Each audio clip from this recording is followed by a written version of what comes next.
மாமா welcome to Sasi official. So Jananayagan படம் வந்து ரிலீஸ் ஆயிடுச்சு. அது கூலியோட வசூலை மிந்திருச்சா அப்படிங்கிற ஒரு கேள்வி இருக்கு. ஸோ கூலியோடைய வசூல் என்ன, ஜனநாயகனுடைய வசூல் என்ன, அதுக்கப்புறம் ஜனநாயகன் படத்தை ஓட வைக்கிறதுக்கு ரஜினி சாருடைய சப்போர்ட்டை தேடி இருக்காங்க.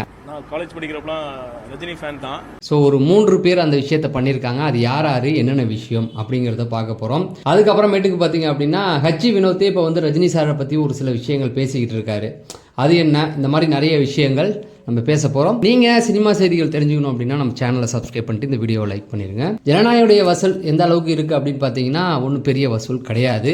காரணம் என்ன அப்படிங்கிறது தெரியும். ஏன்னா இந்த படத்தை வந்து ஏற்கனவே வந்து நிறைய இதில் பார்த்துட்டாங்க, நிறைய பேர் பார்த்துட்டாங்க அப்படின்ற மாதிரிலாம் சொல்கிறாங்க. கண்டிப்பாக அந்த மாதிரிலாம் இல்லை, பார்த்தாலும் பார்ப்பாங்க மக்கள். இது மெயினான ரீசன் வந்து பார்த்தீங்கன்னா நிறைய இருக்குது. ஒன்று, பகவந்த் கேசரியே ஆல்ரெடி எல்லாம் பார்த்துட்டான். காமன் ஆடியன்ஸ் நிறைய பேர் உள்ளே போகலன்றாங்க. அதுக்கு காரணம் என்னென்னா அந்த எதிர்பார்ப்புகள், விஜய் சார் மேலே வச்சிருந்த அந்த எதிர்பார்ப்புகளை அவர் நிவர்த்தி பண்ணலை அப்படிங்கிறது தான். அதெல்லாம் ஒரு பக்கம் இருக்கட்டும்.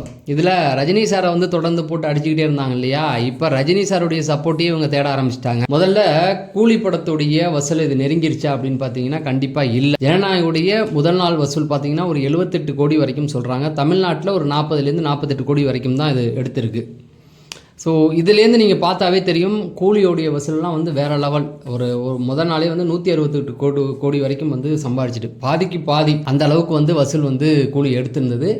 அப்போ கூலியோடைய வசூலை ஜனநாயகன் படத்தால் தொடக்கூட முடியாது அப்படிங்கிறது உறுதியாயிடுச்சு. அதில் எந்த ஒரு மாற்று கருத்தும் கிடையாது.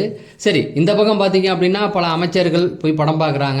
அதுக்கு கேள்வி கேட்டால் திமுக ஆட்சியில் நிறைய பேர் படம் பார்த்தாங்கல்ல, உதயநிதியுடைய மாமன்னன் வந்தப்போ போய் பார்க்கலையா எல்லாம் அப்படின்னு.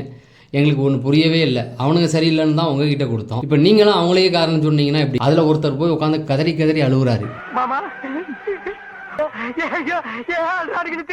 ஏன் அழுகுற அப்படின்னு கேட்டால் தெரியல.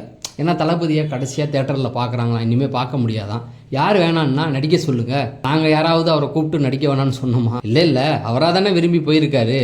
அப்புறம் வந்து உட்காந்துட்டு கண்ணீர் கழுற மாதிரி ரீல்ஸ் போட்டு அமைச்சர்கள்லாம் போய் போனீங்களே, யாருக்கும் தெரியாமையாவது போய் பார்த்துருக்கலாம்ல. வேணுக்குனே தெரியாம போய் ரீல்ஸ் போடணுங்கிறதுக்காக போடுறீங்க. கேட்டால் திமுக ஆட்சியில் நடந்தது, அப்போ அதெல்லாம் நீங்கள் கேட்கலையா? அதனால தான் உங்கள் கையில் கொடுத்தோம், புரிஞ்சு கொஞ்சம் பொறுப்பாக நடந்துக்கிங்க. நல்ல வேளை விஜய் சார் வராத வரைக்கும் சந்தோஷம். அவரும் தேட்டரில் வந்து உட்காந்துருந்தாங்கன்னா என்ன ஆயிருக்கும். சரி, இதெல்லாம் ஒரு பக்கம் இருக்கட்டும், போட்டுடுங்க. நம்ம அரசியல் பற்றிலாம் அதிகமாக பேச வேண்டாம். புக் மை ஷோலேயே வந்து நிறைய விஷயங்கள் சொல்லிட்டாங்க. அதுலேயே பார்த்தீங்கன்னா வெறும் 11 லட்சம் புக்கிங் தான் நடந்திருக்கு. கூலிக்கெல்லாம் அதெல்லாம் 6 மில்லியன் நினைக்கிறேன். அது எவ்வளோ இருக்குது பாருங்கள், கூலிக்கு இதுக்கும் உள்ள டிஃப்ரெண்ட். ஸோ இதை கம்பேரிசன் பண்ணிலாம் ஒன்றும் ஆக போகிறது இல்லை. அது ஏன்னா கூலியோடைய மொத்த வசூல் வந்து 600 கோடியை தாண்டிடுச்சு. கிட்டத்தட்ட 600லேருந்து 700 கோடிக்கு, அது 650 தாண்டி வந்தாச்சு. ஸோ இது அந்த ஜனநாயகன் பொறுத்த வரைக்கும் அந்த வசூலெல்லாம் எடுக்காது அப்படிங்கிறது நல்லா தெரிஞ்சிருச்சு. பட் நம்ம கிண்டல்லாம் பண்ண வேணாம். என்னை பொறுத்த வரைக்கும் இந்த படம் வந்து பகவந்த் கேசரியும் இவங்க தொட்டாங்களே அப்பயே எங்களுக்கு தெரிஞ்சு போச்சு. ஏன்னா அந்த கதைலாம் வந்து தங்கல் படத்தோடைய ரீமேக்டா. தங்கல் படத்தை வந்து கமர்ஷியலாக பார்த்தா எப்படிமோ இருக்குமோ அப்படி தான். பாலகிருஷ்ணாவுக்கு ஓகே, அதை போய் இதை எடுக்கும்போது இது உப்பு சப்பு இல்லாத விஷயம்னு சொல்லியாச்சு. பாதி பேர் அறிவிச்சவொடனே பாதி பேர் அங்கே போய் படம் பார்த்துட்டான். ஆனால் விஜய் சார்லாம் இதை பண்ணணும்னு அவசியம் இல்லை. ஹச்சி வினோத் மாதிரி ஒரு டேலண்டான ஆளை கூப்பிட்டு போய் இப்படி தீரன் மாதிரி படம் பண்ண ஒருத்தவனுக்கு போய் இந்த கான்செப்டை கொடுத்து சரி போங்க. இப்போ என்ன பண்ணிட்டாங்க அப்படின்னா, அருண் நினைக்கிறேன், ஒரு மினிஸ்டர் இருக்கார் இல்லையா, இன்கம் டேக்ஸில் இருந்து வந்தவர் தானே, அவர் வந்து இப்போ ஒரு இன்டர்வியூ கொடுக்குறாரு. நான் ஸ்கூல் படிக்கும்போதெல்லாம் பக்கா ரஜினி ரசிகங்க. காலேஜ் படிக்கிறப்பலாம் ரஜினி ஃபேன் தான். அப்புறம் இப்போ எதுக்காக சார் அதை சொல்கிறீங்க அப்படிங்கிறது தான் எங்களுடைய கேள்வி.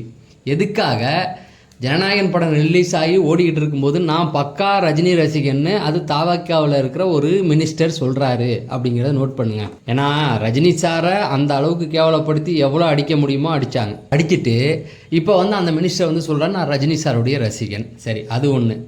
அந்த பக்கம் ஹச்சி வினோத் வந்து சொல்கிறாரு, இன்டர்வியூ ஜனநாயகன் படத்துக்கு இன்டர்வியூ கொடுக்கும்போது சொல்கிறாரு, நாங்கள் வந்து ஜெயிலருடைய 2 இதெல்லாம் வந்து ரொம்ப பார்த்தாங்க, ரொம்ப ரசித்து பார்த்தேன், ஒரு 20 தடவைக்கு மேலே பார்த்தேன்னு வேற சொல்கிறாரு.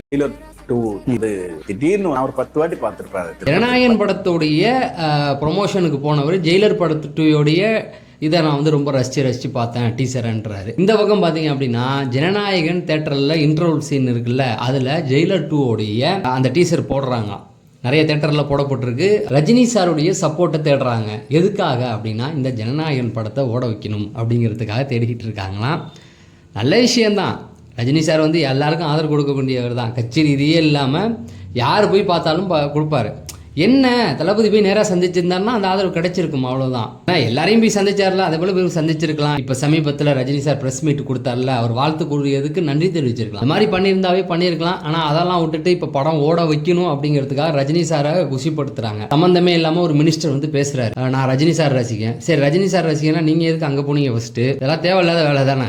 அதுவும் ஜனநாயகன் படம் ரிலீஸ் ஆகும் போது பேசுறாரு, நான் வந்து பக்கா ரஜினி ரசிகன்ற. அதுக்கப்புறம் இந்த பக்கம் பார்த்தீங்கன்னா அந்த டீசர் வர போட்டுக்கிட்டு இருக்காங்க. ஓகே, நல்லது நடந்தால் சந்தோஷம் தான். ஒரு ப்ரொடியூசருடைய வாழ்க்கை அதில் அமைஞ்சிருக்கு, அதை நம்ம போய் தடுக்க வேணாம் அப்படிங்கிறது தான். இது மட்டும் இல்லாமல் தமிழ்நாட்டில் 95% தேட்டர்களில் ஜனநாயகன் தான் ஓடிக்கிட்டு இருக்கு. அப்போனா இது வரைக்கும் இல்லாத நம்பர் கவுண்ட்னு சொல்கிறாங்க. அப்படின்னா ரொம்ப அதிகமான தேட்டரில் வந்து இந்த படத்தை கொண்டு போய் சேர்த்துருக்காங்க. அதன் விளைவாக என்ன ஆச்சு அப்படின்னா, என்னதான் கூவி விற்றாலும் வாங்குறதுக்கு ஆள் வேணும்ல, அந்த மாதிரி ஆகி போயிடுச்சு.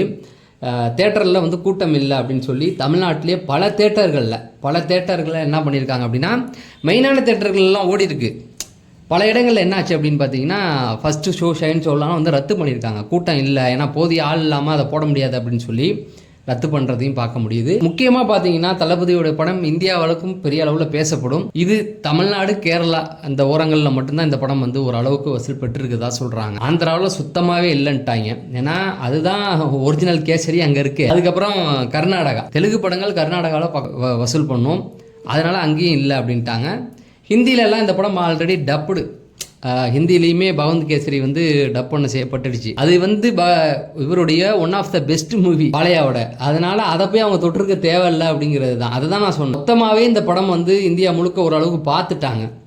அதனால இந்தியாவிலலாம் பெருசாக வெறும் இந்தியாவுக்குள்ள வெறும் 48 கோடி தான் வந்து வசூல் பண்ணியிருக்காங்க. இந்திய அளவுலேயே, நீங்கள் தமிழ்நாட்டை எடுத்துக்க வேண்டாம், இந்திய அளவுலேயே ஜனநாயகம் மொத்தமாகவே முதல் நாள் வந்து 48 கோடி தான். மீதி 30 இன்னும் வந்து அந்த பக்கம் ஃபாரினில் எடுத்திருக்கு. இது வந்து கூலியோடைய வசூலில் பாதிகள் கூட கிடையாது. கூலியெல்லாம் வந்து 70 கோடிக்கு மேலே வசூல் பண்ணுச்சு. ஓகேங்களா? வெளியில் வந்து இப்போ 160ல் 70 கோடி இங்கேனா பாக்கி அங்கே எடுத்தது வெளியில். ஏன்னா அமெரிக்கா மற்ற நாடுகள்லாம் வந்து ஃபேன்ஸ் அதிகம் ரஜினி சாருக்கு. ஸோ விஜய் சாருக்கும் அதிகம் தான், இல்லைன்னு சொல்லலை. அமெரிக்காவிலலாம் அதிகம் 2 பேருக்குமே. ஆனால் ஜப்பான், சைனாவில் ரஜினி சாருக்கு இன்னும் போட்டி கடுமையாக இருக்கும். சரி, அந்த மாதிரிலாம் போணுச்சு. பட் என்ன பண்ணுறது, ஜனநாயகன் பொறுத்த வரைக்கும் பெரிய ஒரு இழப்பு தான். பட் இழப்புன்னு சொல்ல முடியாது, அந்த ப்ரொடியூசருக்கு ஏற்கனவே நிறைய பதவிகள் தான் கொடுத்துட்டாங்களே. இதில் வரதை வந்து எந்த அளவுக்கு வருதோ, ஒரு 200-300 கோடி வரும்ன்ற கணக்கு இருக்குது சொல்கிறாங்க. விஜய் சாருடைய ரொம்ப வளர்ந்ததுக்கப்புறம் ரொம்ப லோவான ஒரு வசூல் எதுனா இந்த படத்தை தான் சொல்லலாம். ஆனால் கடைசி படம் 1000 கோடி அடிப்பாங்க, ரஜினி சாரெல்லாம் ஊதி விட்டு போவார், ரஜினி சார்லாம் இனிமேல் நிற்கவே முடியாது அப்படிங்கிற மாதிரி, வாய்ப்பில்லை ராஜா அப்படின்னு ஆயிடுச்சு. இதில் புளு சட்டை மாறன் ஒரு காமெடி பண்ணிக்கிட்டு இருக்காரு. அதாவது விஜய் சாரோடு போகிறாரு அப்படின்னோடனே எல்லா ரசிகர்களும் ரொம்ப வருத்தப்படுறாங்க, ஆனால் ரஜினி மட்டும் ரொம்ப சந்தோஷப்படுவார், விஜய் போனால் நம்மளுடைய காம்படிட்டர் போயிட்டாருன்னு. அதாவது உருட்டலாம் ராஜா, எவ்வளோ உருட்டுவீங்க நீங்கள்? கூலி படத்தோடைய கூலியே சுமார்னு தான் சொல்லிகிட்டு இருந்தீங்க. அதுவே முதல் நாள் 160 கோடி வசூல் பண்ணிடுச்சு. ஓகேங்களா? அதில் பாதி கூட ஜனநாயகன் வரலை. ஸோ புளு சட்டை மாறனுக்கு நிறைய கவனிப்புகள் நடக்குதுன்னு நினைக்கிறேன். நல்லா பணம் வாங்குறான் தலைவன், வாங்கிட்டு இந்த மாதிரி பேசிக்கிட்டு இருக்கான். இல்லை, அவர் சொல்லும்போது எனக்கு சிரிப்பு வந்துடுச்சு. அவர் இந்த வார்த்தையை சொல்லும்போது ஒரு விஷயத்த சீரியஸாக பார்க்கும்போது இவர் இப்படி சொன்னோன்னே சிரிச்சிட்டேன். அதனால சொல்கிறேன், தமிழ் சினிமாவுடைய எப்போவுமே முடிசூடா மன்னன் அது வந்து ரஜினி சார் அப்படிங்கிறத இப்போவும் ஒரு தடவை வந்து நிரூபிக்கப்பட்டிருக்கு அப்படிங்கிறது தான். இந்த வீடியோ பிடிச்சிருந்தா லைக் பண்ணுங்கள். அடுத்த வீடியோவில் சந்திப்போம். நன்றி, வணக்கம்.